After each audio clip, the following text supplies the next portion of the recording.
5G. It's a term we hear absolutely everywhere, right? It promises to change our world. But let's be honest, beyond this vague idea of faster internet, what is it really? What was it supposed to be? And what does it actually become? Let's dive into the data and find out. Okay, this quote from Senator Kennedy just perfectly captures the almost unbelievable hype that surrounded 5G. I mean, we were told it could do everything short of, well, growing hair. It really felt like we were being sold some kind of miracle cure, which, it kind of makes you wonder, what's the real story? To understand the reality, we first have to appreciate the sheer scale of the promise. So let's take a look at the incredible future 5G was supposed to deliver. The numbers being thrown around were just staggering. A major study by PwC projected that by 2030, 5G would add a mind-blowing $1.3 trillion to the global GDP. We're not talking millions, not billions, trillions. Now, what's really interesting is how that 1.3 trillion was supposed to break down. This wasn't about faster movie downloads. No, the bulk of the value, a whopping $530 billion, was projected to come from completely revolutionizing healthcare, and another $330 billion from making our energy and water grids smarter. And this wasn't just abstract numbers. The vision was to unlock genuinely futuristic applications, especially for industry. I mean, imagine an engineer wearing augmented reality glasses, getting live instructions from an expert halfway across the world. Or picture teams collaborating on the same 3D model in real time. This was the promised transformation of work itself. And that vision, of course, extended right into our homes. We were sold this dream of seamless, ultra-fast connectivity powering absolutely everything, a world where our factories, our cities, and even our kitchens are all intelligently connected. So that was the dazzling promise. It's a pretty compelling picture, right? But now, years into the rollout, what does the data actually say about the reality on the ground? Well, it's a very different story.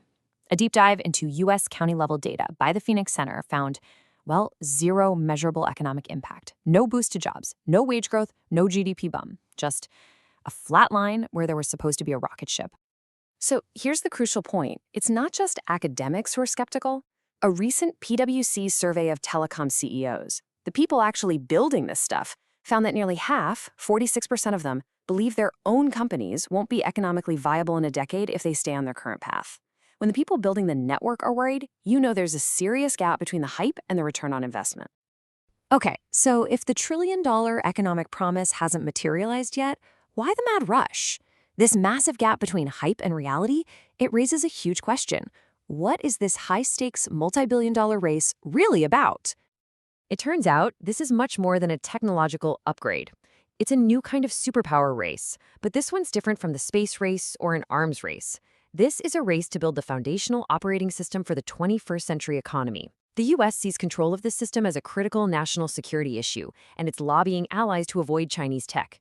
Meanwhile, China has made 5G a cornerstone of its national strategy, using its Belt and Road Initiative to spread its own 5G ecosystem across the globe. And this geopolitical tug-of-war, it puts a lot of countries in an incredibly tough spot. They're forced to make these difficult choices, weighing the economic benefits of adopting one system against the geopolitical pressure and the security risks of becoming dependent on another. But this high-stakes race isn't just about geopolitics. This new level of connectivity introduces a whole new, fundamental set of security and privacy risks for all of us. A key reason 5G is so different is a concept called network softwareization. Okay, think of it this way. 4G was kind of like a network of specialized single-purpose calculators, but 5G is more like a network of smartphones that can run any app.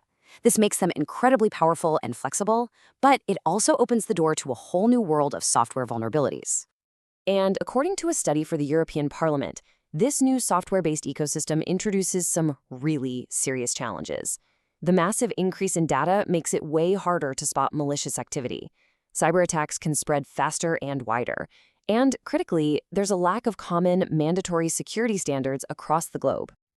So where does all of this leave us? We're kind of caught between this dazzling promise of a transformed world on one side and a much more complex reality of geopolitical rivalry and new security risks on the other. So the big takeaway here is that 5G's story is far from over. It's not a simple tech upgrade like going from one iPhone to the next. No, this is a foundational shift, and its true impact is still being forged in this global contest between competing economic visions, national security interests, and technological realities. And this leaves us with a final, kind of provocative thought. The debate over 5G's actual legacy, whether it's an economic game changer or a geopolitical tool, is still very much alive. And yet, the hype machine for the next generation, 6G, is already starting to spin up. The question is, are we ready to do this all over again?